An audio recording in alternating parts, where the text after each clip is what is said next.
இயேசுவின் இல்லத்தை யார் கள்வர் குகையாக்கி கொண்டிருக்கிறார்கள்? கிறிஸ்து இயேசுவில் அன்புமிக்க சகோதர சகோதரிகளே, இன்று நாம் தாயாம் திருவையோடு இணைந்து பொது காலத்தின் 8வது வாரத்திலே வெள்ளிக்கிழமையிலே இன்றைய மார்க் நற்செய்தி 11ஆம் அதிகாரம் 11 முதல் 26 வரை உள்ள இறை வார்த்தையிலே ஆண்டவர் இயேசு கிறிஸ்து, என்னுடைய இல்லத்தை நீங்கள் கள்வர் குகையாக்கி விட்டீர்கள் என்று சொல்லி ஆண்டவர் இயேசு உள்ளம் என்னும் ஆலயத்தை தூய்மையாக வைத்திருக்க வேண்டும் என்கின்ற ஒரு கட்டளையை நமக்கு தருகின்றார்.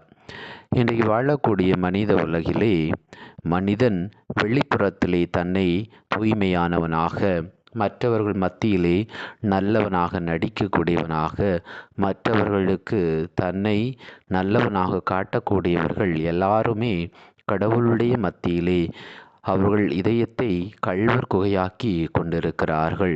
இன்றைக்கு ஆண்டவர் இயேசு நம்மிடம் எதிர்பார்ப்பது வெளிப்புற நடிப்பு அல்ல, மாறாக உட்புற தூய்மை. உள்ளத்திலே எந்த ஒரு மனிதன் யாரையுமே காயப்படுத்தாமல், எந்த ஒரு மனிதன் யாரிடமும் கைவிட்டு வாங்காமல், எந்த ஒரு மனிதன் யாரையும் புறங்கூறாமல், எந்த ஒரு மனிதன் யாரையுமே தன்னுடைய உள்ளத்திலே தீங்கான சிந்தனையிலோ தீங்கானவற்றை நினைக்காமல் நல்ல சிந்தனையோடு நல்ல பார்வையோடு வாழக்கூடியவனாக இருக்கிறானோ அவன்தான் ஆண்டவருடைய இல்லத்தை அன்றாடம் தூய்மைப்படுத்தக்கூடியவனாக இருக்கிறான். மாறாக மற்றவர்களுக்கு மத்தியிலே நல்லவனாக நடிக்கக்கூடியவன் கிறிஸ்தவள் என்கிற பெயரிலே ஆண்டவர் இயேசுவினுடைய இதயத்தை மீண்டும் கள்வர் குகையாக்கி கொண்டிருக்கிறார்கள்.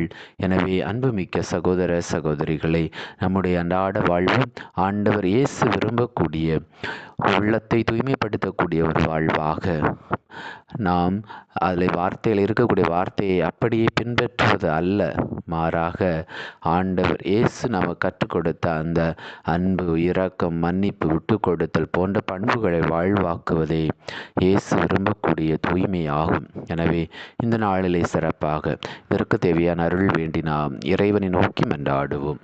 எல்லாமல்ல இறைவன் தந்தை, மகன், தூய ஆவி உங்களை நிறைவாக ஆசீர்வதிப்பாராக. ஆமீன்.